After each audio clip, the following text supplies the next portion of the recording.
I'm not particularly worried about the security forces, no. Which might be foolhardy, but... My name is Ishaya Bako, and I'm a filmmaker based in Abuja. It was the biggest story in Nigeria in 2012. Everybody was talking about it. Subsidy, subsidy, subsidy. A story needed to be told about it. So the film is called Fueling Poverty, and it more or less comments on corruption and greed in Nigeria, and it's articulated through the fuel subsidy scam. There was the $7 billion scam in the year 2011. It was a fraud perpetrated at government level, one that involved the state-owned company, several oil marketers, and key government ministries. This fraud was possible because of several loopholes that had been inserted to enable and promote looting on an inordinate scale. It was known as the Oil Subsidy Scheme, and it was essentially a scam scheme. There was just fraud. The people were angry because they were like, okay, look, you cannot do this to us. You cannot have this level of fraud. These were coming to say no. It lasted for about 12 days, and it was literal shut down. As in, like, nobody went to work, no transport services. It was total, like, shut down. The soldiers came to attack the people on the streets. Everybody ran into the bush, tear gas was fired, and people disappeared everywhere. A gabana jami'an tsaro sun harbi mutum biyu har lahira yanzu waɗansu sun harbi mutum a bakin shiga gidan Gannen House suna nan suna harba mutane yanzu kai. I lost my glasses, people were hurt and injured. And then 5 minutes later, we regrouped and stood on the streets and started singing the national anthem. That for me was a defining moment. You kind of got the sense that Nigeria had an awakening. I would say that. There was an awakening. There was an awakening in people's love for the country, in people saying, look, we've had enough. This level of fraud cannot exist. And then you now transfer the costs to your people. How many people?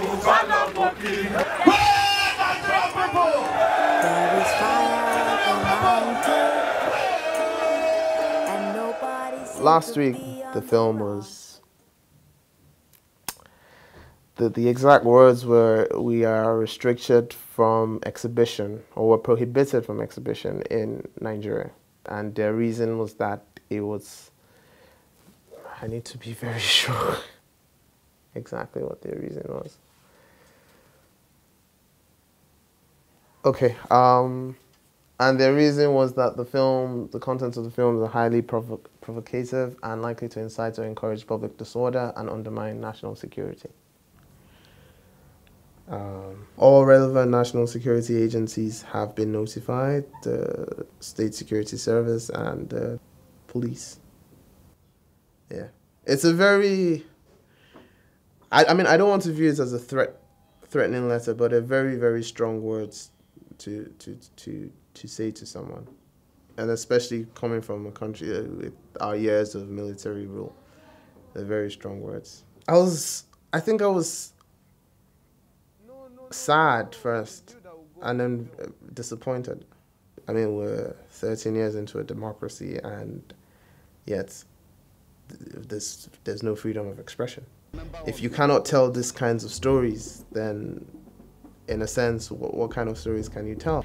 It puts a big question on what country we're living at this point in time. This is 2013. This is April 2013. What country do we live in at this point in time? The response, which has been very good, from the civil society groups to different lawyers and groups of lawyers to just the general public that just watch the film and they're like, why would this film be censored in this way?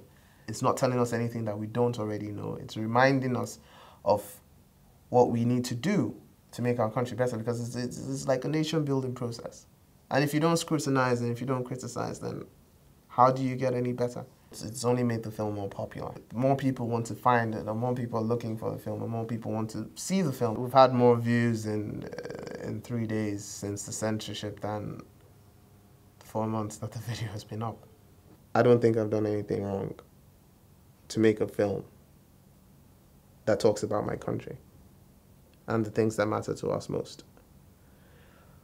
I'm a young filmmaker. I'm a Nigerian living in Nigeria that wants to tell our stories. And what I keep on thinking about and why I do what I do, I make the films I make, and I'm interested in the subject matters, because I want to know what kind of Nigeria my children are going to grow up in.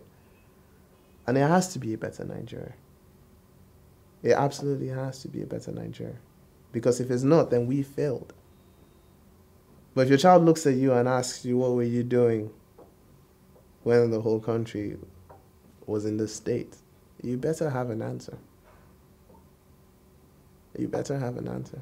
And that's the question I keep asking myself. I'm still pretty young, but what kind of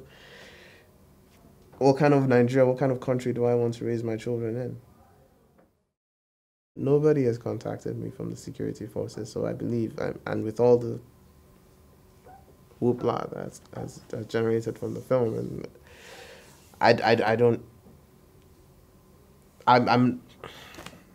I'm a Nigerian living in my country, and I should be a free man. I am a free man. Yeah.